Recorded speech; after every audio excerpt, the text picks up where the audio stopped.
What's going on, guys? Today we're going to be doing a quick roundup of a couple of pads that I've been using over the last couple weeks. So first we're going to start with the Esports Tiger Pioneer. The Pioneer is another version of the Tongue Dao, and this mouse pad specifically comes in at 480 by 400 and is 4mm thick. It's a little bit smaller than the typical 490 by 420. I don't see that being an issue for anybody when we get into other pads as we move along. It's not going to be an issue for anybody in terms of size.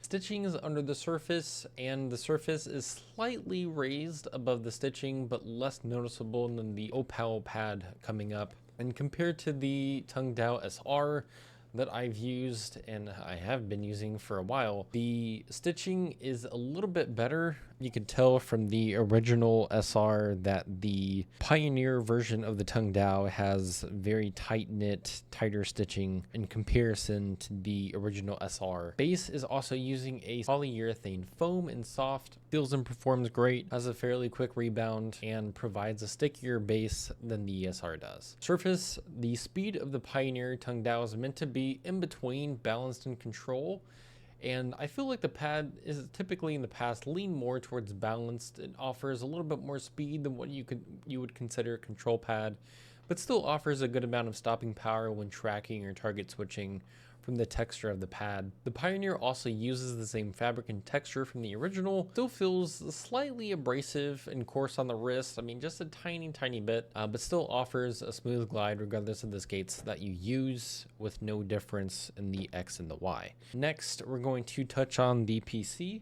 So the PC comes in at 460 by 380 and it's 3.5mm thick. Again, although smaller from the rest of the market, it is pretty typical for Vaxee to have smaller pads, and I think if they offered bigger versions of the pad, I think that would be huge. At least in terms of the overall market, I think we're looking at least seeing 490 by 420, if not 500 by 500 is the two main options that people pull from. And having things that are smaller doesn't mean that this is unusable by any means. I could use this and never touch the ends of the pads, but I think just to be able to be more competitive and help those that are looking for bigger pads, I think that would be a huge change if Vaxee could have something a little bit bigger. With that being said, the PC is using a mid single layer base that sticks fairly well to your desk and also uses a newer rounded edge corner instead of stitching. I've been using the pad for a few weeks now and I haven't had any issues with any of the corners fraying or lifting up at all, continuing the solid line of build quality from Vaxee that we all know. The surface also performs incredibly well. It reminds me a lot of the Neptune Pro. So I think in terms of speed pads,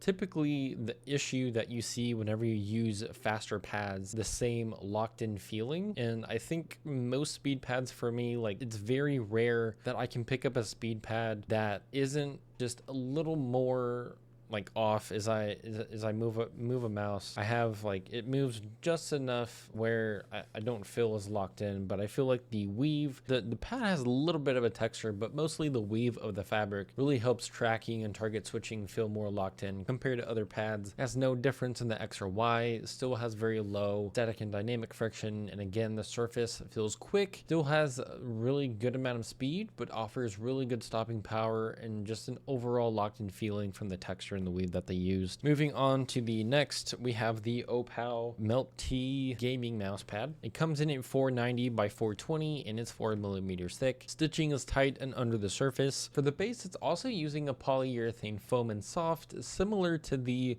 Tongue Dao Pioneer. This also feels and performs great, especially combined with the fabric of the surface. But the one negative of the pad is the base isn't very sticky and moves quite a bit. I mean, just doing regular circular motions, I mean, if I had the Tongue Dao as a reference, it would not be doing this, especially if I just move it on the sides. So again, the base solid in terms of the softness. The surface feels great, but the one issue that I have is really just the stickiness of the pad, just being able to stay on your desk. Moving to the surface, one of the things that I really enjoyed about this pad is the fabric that they used. The fabric feels super soft and comfortable. I mean, especially up against your palm and forearm as you're playing. It feels really soft. The surface performs really well. It has a really good speed, has a solid glide, and again, it offers a good amount of speed and stopping power when needed. Last but not least is the kitchen counter Awekeys Marble Pad. that comes in at 340 by 280 for $80. And this is way too small. They offer an extra large that comes in at 450, like 450 by 400. That would be much better. For those that want to try it, it's $109. I wasn't sure how well this would perform, but since the Mousepad is a combination of marble and tempered glass, it performs like a glass pad. It's faster than cloth, feels really open, and honestly performs really well. Outside of getting the smaller size to test, the other thing I would mention in terms of feedback is just the packaging that it came with. So using other pads as a reference from Glassworks, the Harut that I recently got from Lock On Gear, any of those pads is in a really thick box. It's covered in a ton of foam and plastic and just covered in a bunch of stuff to ensure that the pad is as safe as possible. This came in the regular brown box, and inside that brown box, it wasn't covered in any kind of packaging or box or anything. It literally just came in the shipping box with 4 corners attached with like corner pieces of styrofoam, and that was it. So at least in terms of packaging, they need to fix the packaging if they want to be competitive in the market. They need to have some kind of packaging that comes with this. Two, even if it was the bigger size, it does perform fairly well. I mean, like I said, it feels like a glass pad. If you get the bigger version, I think it would be something cool to try. Just know that there's really no packaging that comes with this, and that's really it. With that being said, if you have any other questions, feel free to throw them in the comment section down below, and I will catch you all next time. Start a riot.